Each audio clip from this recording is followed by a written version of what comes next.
श्री स्वामी समर्थ. नमस्कार. या रक्षाबंधनाच्या दिवशी तुम्ही ही कथा जर शेवटपर्यंत ऐकली तर तुमच्या भावावर असलेलं कितीही मोठं संकट का असेना ते देवीच्या कृपेने टाळल्याशिवाय राहणार नाही. ही काही साधी गोष्ट नाही.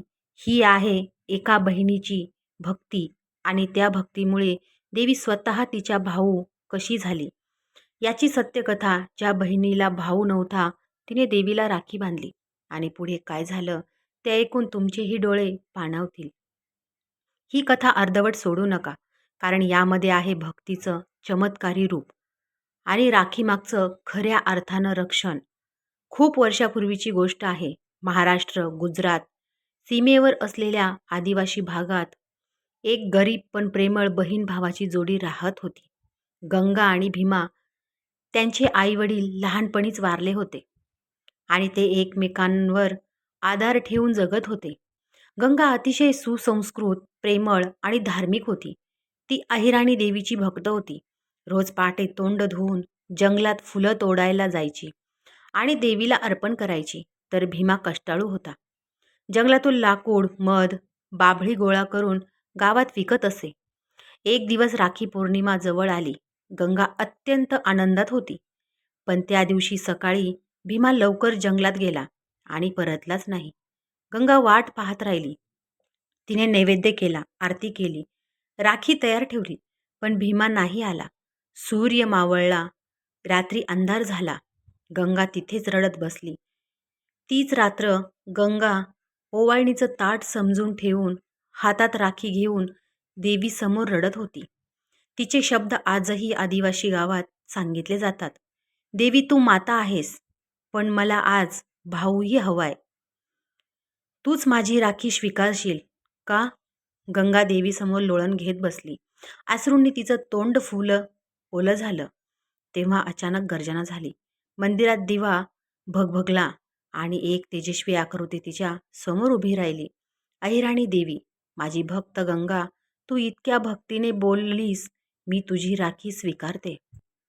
आजपासून मी तुझा रक्षणकर्ता भाऊ. गंगा आश्चर्यचकित झाली. तिने देवीला राखी बांधली. देवीने तिला आशीर्वाद दिला. तुझा भाऊ भीमा सुरक्षित आहे.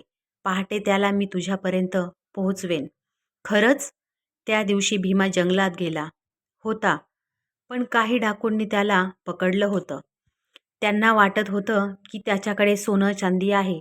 भीमाने कितीही सांगितलं तरी त्यांनी त्याला एका झाडाला बांधून ठेवलं. पण राखी पौर्णिमेच्या रात्री एक तेजस्वी प्रकाश त्या जंगलात पसरला. डाकूंना काहीच कळेना.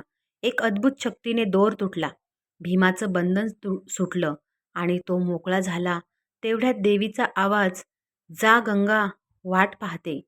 तिचं प्रेम तुला माझ्यापर्यंत घेऊन आलं. भीमा पळत पळत गावी परत आला. पहाटे गंगा मंदिरात बसलेली होती. त्याने दरवाजात उभं राहून हाक मारली, गंगा. गंगा धावत बाहेर आली. तिच्या डोळ्यातून अश्रू होते, पण चेहऱ्यावर आनंद होता. दोघंही एकमेकांच्या मिठीत सामावले. त्या दिवशी गावागावात बातमी पसरली. देवीने राखी स्वीकारली, भक्तीला उत्तर दिलं आणि आपल्या भक्ताच्या भावाला वाचवलं. त्याच दिवसापासून त्या भागात अहिराणी रक्षाबंधन उत्सव साजरा केला जातो. बहिणी देवाला आधी राखी बांधतात, मग भावाला. गावाच्या शेजारच्या डोंगरावर गंगेच्या वतीने एक छोटं देऊळ उभारलं गेलं. राखी देवीचे स्थान म्हणून ओळखलं जातं.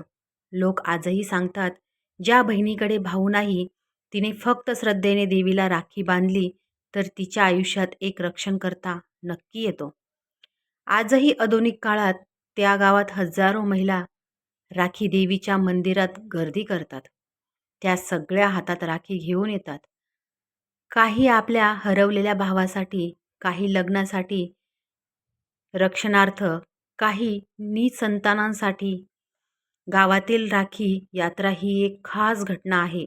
देवीच्या पालखीला राखी अर्पण केली जाते आणि हजारो महिलांनी एकत्र ओवाळणी होते. एक वेगळी परंपरा म्हणजे मानसिक भाऊ. काही महिला देवीच्या समोर बसून एक अज्ञात व्यक्तीला राखी बांधतात, म्हणजे देवीच्या रूपात भाऊच रक्षण. काही लोक याला अंधश्रद्धा म्हणतात. देवी कशी भाऊ होईल? पण श्रद्धा ठेवणाऱ्यांसाठी हा अनुभव प्रत्यक्ष रक्षणाचा आहे. गंगा, भीमा ही गोष्ट आजही जिवंत आहे. कारण श्रद्धा म्हणजे केवळ देवावरचा विश्वास नाही, तर प्रेमाचं, रक्षणाचं आणि नात्याचं नितळ रूप. कथेच्या शेवटी गंगा वृद्ध झाली होती. तिचा भाऊ भीमा वारला. पण त्या राखी पौर्णिमेला ती मंदिरात गेली आणि देवीला राखी बांधून म्हणाली, "हे देवी, आता तूच माझं सर्वस्व. तूच माझा भाऊ, तूच माझं अंतिम रक्षण." त्याच रात्री ती देवीच्या पायाशीच निजली आणि पुन्हा उठलीच नाही. लोक म्हणतात त्या रात्री देवीच्या मूर्तीवर खऱ्या राखीचे तुकडे होते आणि एक लहानशी अश्रुधार देवीच्या डोळ्यातून ओघळली होती. राखी फक्त भाऊ बहिणीचं नातं नाही, तर श्रद्धेचं प्रतीक आहे. देवावर प्रेमाने बांधलेली राखी म्हणजे रक्षणाचा सर्वोच्च आशीर्वाद.